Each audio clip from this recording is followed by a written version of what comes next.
Bueno, buenas tardes, yo soy Juan David Santamaría y hoy les voy a exponer las generalidades del esquema de la teoría del delito. Inicialmente encontramos la categoría conducta, que la conducta es la exteriorización del comportamiento humano que puede potencialmente producir un resultado. Esta conducta tiene dos elementos esenciales. Uno, la conciencia, la cual puede ser desvirtuada con el miedo insuperable, que es el numeral 9 del artículo 32, o alegando el estado de inconsciencia que debe ser debidamente alegado bajo un dictamen pericial y aceptado como prueba. Y segundo, la voluntad, que puede ser atacada bajo la insuperable coacción ajena, que es el numeral 8 del artículo 32, y la fuerza mayor, que es el numeral primero del artículo ya mencionado. Esta conducta puede ser de acción o de omisión. De acción es lo que realiza la persona y de omisión es lo que deja de hacer esa persona. Las conductas de omisión, las conductas omisivas pueden ser de carácter propio, que hace referencia a la omisión de socorro, omisión de denuncia o de agente retenedor en cuanto a delitos fiscales, y la omisión impropia, que hace referencia a lo contemplado en el artículo 25 del Código, que es la denominada posición o rol de garante.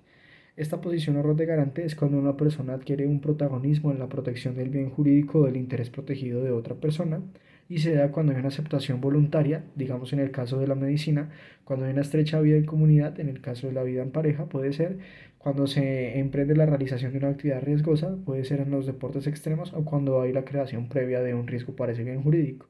Esta posición de garante solo opera cuando hay delitos contra la libertad y desarrollo sexual, contra la libertad individual o contra la vida. Posteriormente encontramos la categoría resultado, que pueden ser de lesión o de peligro.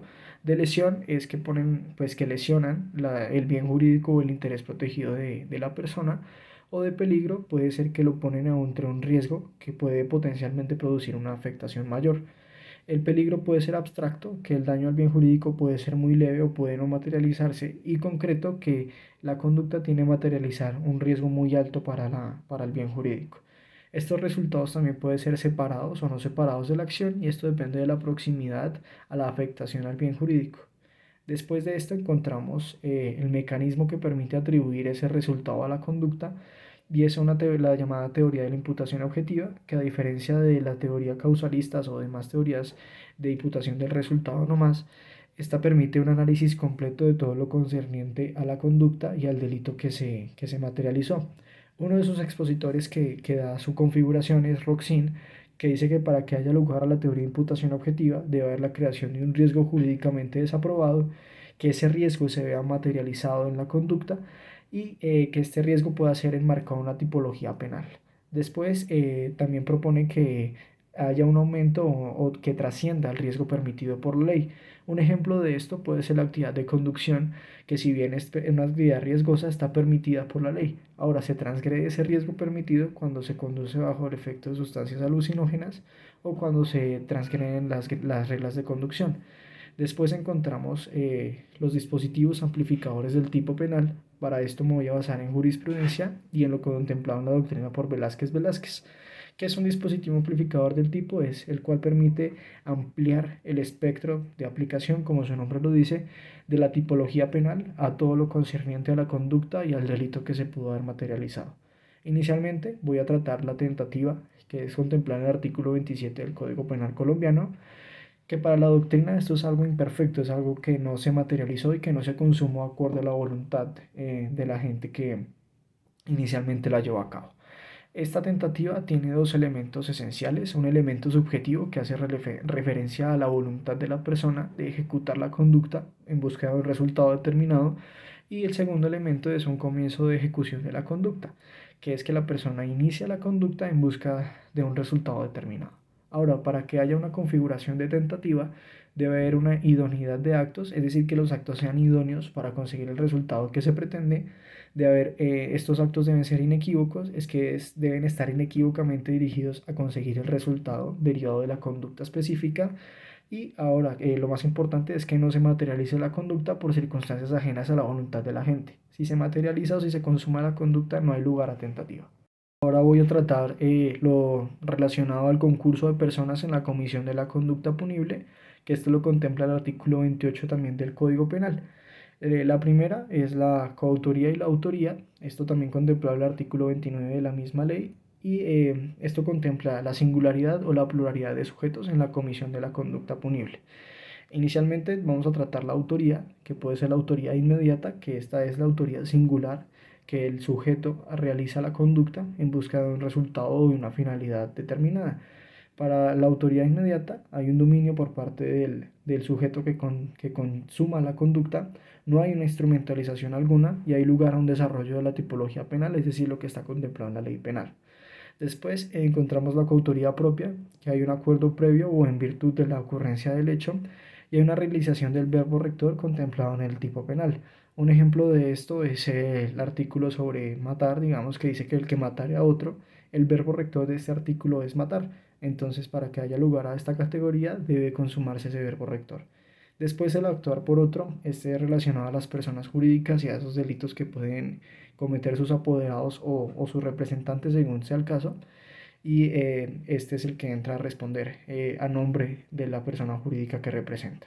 Después, en cuanto a la autoría, contemplando el estamento legal ya mencionado, se encuentra la autoría inmediata, que es la realizada por el ser en singular, y después la autoría inmediata, que hay una posición de autoridad, y ahí la doctrina nos habla del criterio de hombre de atrás, igual que la jurisprudencia, hay una instrumentalización de ese sujeto, de ese hombre de atrás, de otro sujeto que lo utiliza para contemplar la finalidad y para consumar la finalidad de la conducta. Hay una coacción del instrumento y el instrumento es el que materializa la conducta. Después en Colombia tiene aplicabilidad un tipo de autoría inmediata que es la denominada por estructuras organizadas de poder. Esta se da también en virtud de la ocurrencia del acuerdo de paz y tiene como requisitos que haya una instrumentalización de un sujeto, que el instrumento sea prescindible, se ponía el ejemplo del fusible, que el hombre de atrás, el criterio del hombre de atrás ya mencionado, tiene un control territorial. Esto solamente se aplica en Colombia, pues con el acuerdo de las FARC ellos tenían un control territorial, cada uno estaba seccionado. Entonces, para poder atribuir responsabilidad y tener justicia, cumpliendo la justicia transicional, valga la redundancia, hay lugar a esta subcategoría. Después hay una estructura organizada de poder que concede las órdenes para que finalmente se cumplan y hay un conocimiento del hecho o de las virtudes del hecho o de la conducta por parte del hombre de atrás. Después, los partícipes, que es lo contemplado en el artículo 30 del Código Penal, dice que puede ser el determinador o el cómplice. El determinador requiere que haya dos sujetos esencialmente, un determinado y un determinador. El determinador es el que da la voluntad o que da la orden para que se consume la conducta a través del instrumento que sería el determinado. Y también para que haya lugar al determinador de una relación interpersonal derivada de una comunicación, de un consejo, de una charla que permita a la persona determinarse para cometer una conducta determinada. Después, en la complicidad también hay un acuerdo previo o en virtud de la ocurrencia del hecho, hay una influencia causalista de la conducta del cómplice, es decir, que lo que realiza el cómplice tiene alguna incidencia en la conducta y en el resultado que se materializa. Y también hay un conocimiento de la ilicitud de la conducta. Posteriormente a eso, encontramos la categoría tipicidad, que esta hace referencia a que las conductas realizadas por unos sujetos o el sujeto debe estar enmarcada y debe estar acoplada a un tipo penal contemplado en el Código Penal. Si no lo la conducta es contemplada como atípica y por lo tanto no tendría lugar a castigo alguno. Esta tipicidad puede ser de tipo objetivo, que es el elemento psicológico del ser que atiende a la esfera personal de la persona, con un objeto material, que es la persona o cosa que se ve afectada con la comisión de la conducta y su potencial resultado, y con un elemento también jurídico, que hace referencia al bien jurídico o al interés protegido que se ve afectado con la comisión de esa conducta. Y finalmente en el tipo objetivo también se contempla lo relacionado con la conducta, que como ya se dijo es la exteriorización del comportamiento humano. Después del tipo objetivo se encuentra el dolo, la culpa y la preterintención para poder adecuar ese comportamiento y esa conducta a un tipo determinado.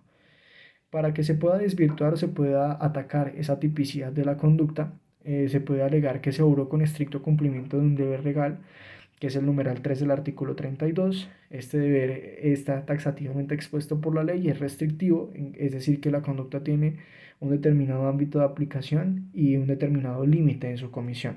También se puede alegar que se obró con un error de tipo invencible, que es el numeral 10 del estamento ya mencionado, que se obró con estricto cumplimiento de una orden legítima expedida por autoridad competente, es decir, que se obró bajo la indicación de una autoridad que tenía la potestad de poder emitir una orden determinada para influir sobre una determinada conducta.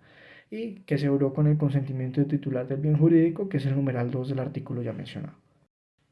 Seguido a esto, encontramos la categoría de la antijuridicidad. La antijuridicidad no es más sino que la conducta debe ser contraria a lo contemplado por la ley, es decir, contraria a derecho, y esta puede ser formal o material.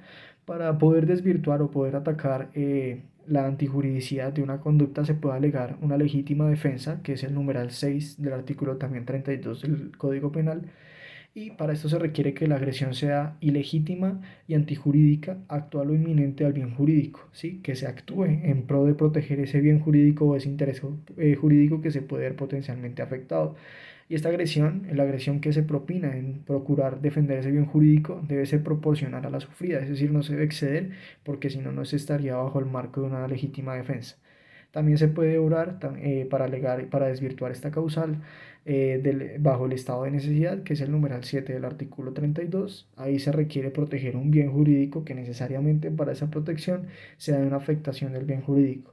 La dogmática y la jurisprudencia nos habla que para poder materializar y para poder encajar una conducta bajo este estado de necesidad se requiere o se puede aplicar una jerarquía de bienes jurídicos. Es decir, que la afectación potencial de un bien jurídico mayor permite que haya lugar a una afectación menor de un bien jurídico, digamos, de una menor categoría. Y se debe obrar con la finalidad de proteger el bien jurídico inicial, así se procure o se proporcione una agresión al bien jurídico subsidiario. Y por último, encontramos la categoría culpabilidad, que estaba de la mano de la punibilidad de la conducta y nos ofrece cuatro subcategorías. Uno es la conciencia de la antijuridicidad. Dos, la no capacidad de autodeterminación. Tres, la conciencia de ilicitud. Y cuatro, la no exigibilidad de otra conducta. Para poder atacar la culpabilidad de una conducta efectuada, digamos, por un representado o un cliente en este caso, se puede alegar un estado de necesidad con las causales y la configuración que se dijo anteriormente, y un error de prohibición que también es contemplado en el numeral 11 del artículo 32 del Código Penal. Y al atacar esta categoría de no exigibilidad de otra conducta, se estaría atacando la culpabilidad y se podría dar lugar a una causal de exculpación. Posteriormente a eso, el juez, como cumple con toda la etapa procesal, realiza un juicio de reproche de la conducta desarrollada por el sujeto o la pluralidad de sujetos a partir de la teoría de imputación objetiva, y el juez lo puede declarar responsable o no responsable una vez acotada toda la parte procesal y de recursos que tiene la persona. Después, en esta parte, el juez realiza un análisis si hay comunicabilidad de circunstancias, que es contemplada en el artículo 62 del Código, y esta hace referencia a dos tipos, unas personales y unas materiales. Las personales hacen esferas a la singularidad del ser y a lo relacionado con el ser, puede ser su clasificación o no. Y lo material hace referencia a los agravantes o atenuantes que puede tener el sujeto o pluralidad de sujetos. Eso sería todo, muchas gracias.